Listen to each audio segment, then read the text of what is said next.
En el capítulo 9 de la primera temporada vemos que Senku muestra a Chrome cómo obtener luz a partir de la electricidad con una fibra de bambú. Pero, ¿a qué se debe que la fibra de bambú se iluminó? ¿Qué tiene de especial esa fibra de bambú? En pocas palabras, lo que tiene de especial esa fibra de bambú es una gran resistencia eléctrica. Pero, ¿qué es la resistencia eléctrica? ¿Y por qué al tener una gran resistencia eléctrica es la fibra de bambú capaz de emitir luz? Bueno, te pongo un ejemplo. Si calientas un metal o algún otro material, por sí solo va a emitir luz.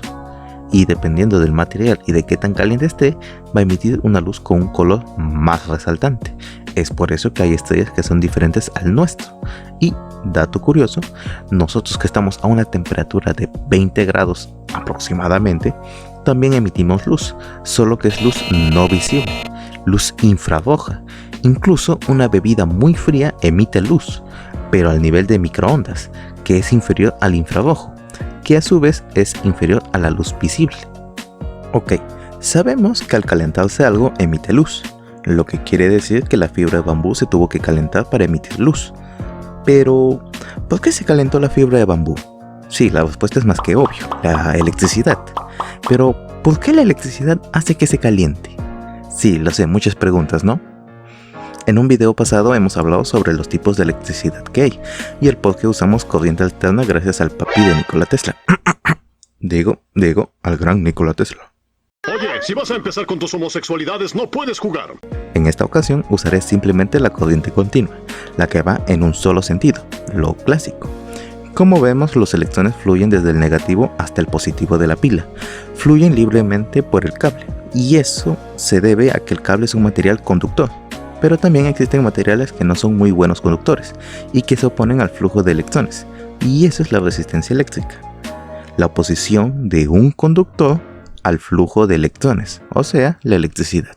De hecho, esta imagen lo explica perfectamente en cierto sentido. Como ven, la waifu de amarillo representa el voltaje que trata de empujar a la corriente, pero a la corriente le cuesta pasar por culpa de la resistencia. Los electrones se desplazan por el cable del cobre. El cobre es un material muy conductor, aunque también tiene algo de resistencia eléctrica, pero es tan mínima que podemos ignorarla. Pero al contrario, la fibra de bambú tiene mucha resistencia eléctrica, lo que no deja pasar libremente a los electrones, y entre los mismos electrones pues generan muchas colisiones, incluso chocan con los átomos del material, y es eso lo que hace producir el calor. ¿Qué tal si hacemos uno? Es sencillo, prácticamente obvio. Solo se requiere de algunos cables, un frasco, la mina de un lápiz, que está hecho de grafito, un material que tiene mucha resistencia, un fósforo y una fuente de voltaje de 12 voltios.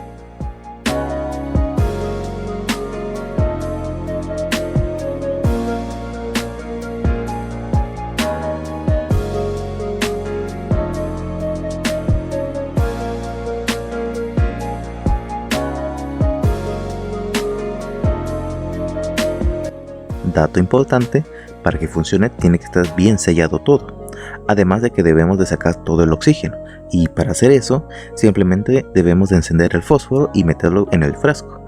Esto hará que el fuego consuma todo el oxígeno que contiene el aire, y así la resistencia no se queme y pueda durar más tiempo. Es por esa misma razón por la que Senku hizo esta bombilla y le hizo un vacío con la ayuda del mercurio. Era para que la fibra de bambú durara más tiempo encendido y no se quemara. Ahora lo conectamos a la fuente de voltaje y, como ven, funciona perfectamente. Pero esto no acaba aquí. O sea, muy bonito el experimento y todo, pero aquí necesitamos números, porque sin números no hay nada en este mundo. Si no hay números no hay animes, sin animes no hay Senku, sin Senku no habría experimentos así, y sin experimentos no habría un youtuber que esté explicando los experimentos de Dr. Stone. La longitud y la masa son magnitudes físicas y cada uno tiene sus unidades de medida. Para la longitud es el metro y para la masa el kilogramo. Bueno, si en la electricidad hay voltaje, intensidad de corriente y resistencia eléctrica que son magnitudes físicas, pues también tienen sus unidades de medida, cada uno. Para el voltaje es el voltio, para la intensidad de corriente los amperios y para la resistencia tenemos los ohmios. Y como verán, cada uno tiene su símbolo que los identifica. Y ahora tenemos que comprender una de las leyes más fundamentales de la electricidad, la poderosísima ley de Ohm. Y créanme, si se aprenden esto, lo van a comprender todo esto fácilmente. Usar este triángulo en lo personal me sirvió de mucho, así que usaré esto. Pongamos de ejemplo 3 problemas. Aquí tenemos una fuente de voltaje de 12 voltios y una resistencia de 10 ohmios. ¿Cómo podemos saber cuánta intensidad de corriente hay? Usando la ley de Ohm, solo debemos de dividir el voltaje entre la resistencia, y nos sale que debe de haber una corriente de 1.2 amperios. En el siguiente problema sabemos que hay una fuente de voltaje de 12 voltios y que circula una intensidad de corriente de 1.2 amperios, pero no sabemos la resistencia que hay. Y si volvemos a usar la ley de Ohm, solo debemos de dividir el voltaje entre la corriente, y nos sale 10 ohmios. Y en el último problema vemos que en el circuito circula 1.2 amperios y que hay una resistencia de 10 ohmios. Y seguro que aquí ya estarás pensando que el resultado de cuánto es el voltaje es de 12 voltios, ¿verdad? Pues te tengo que decir que tienes toda la maldita razón, ya que según la ley de Ohm, multiplicar la intensidad de corriente por la resistencia nos sale como resultado el voltaje. Como verán, el triángulo nos hace ver que para saber cuánto es la resistencia en un circuito, solo debemos de dividir el voltaje con la corriente. Y si queremos saber cuál es la corriente que circula en un circuito, debemos de dividir el voltaje entre la resistencia. Y si quisiéramos saber cuál es el voltaje, debemos de multiplicar la corriente con la resistencia que hay en el circuito. Y así de sencillo, estas 3 magnitudes se conectan matemáticamente para que todo funcione perfectamente. Y en este punto te estarás preguntando, ok, ¿de qué me sirve aprender toda esta vaina de leyes y matemáticas? Bueno, pues mira lo que tienes enfrente de ti, ya sea un celular, una computadora o una televisión. ¿De dónde crees que salió todo eso? ¿Acaso fue magia? Pues no, es ciencia.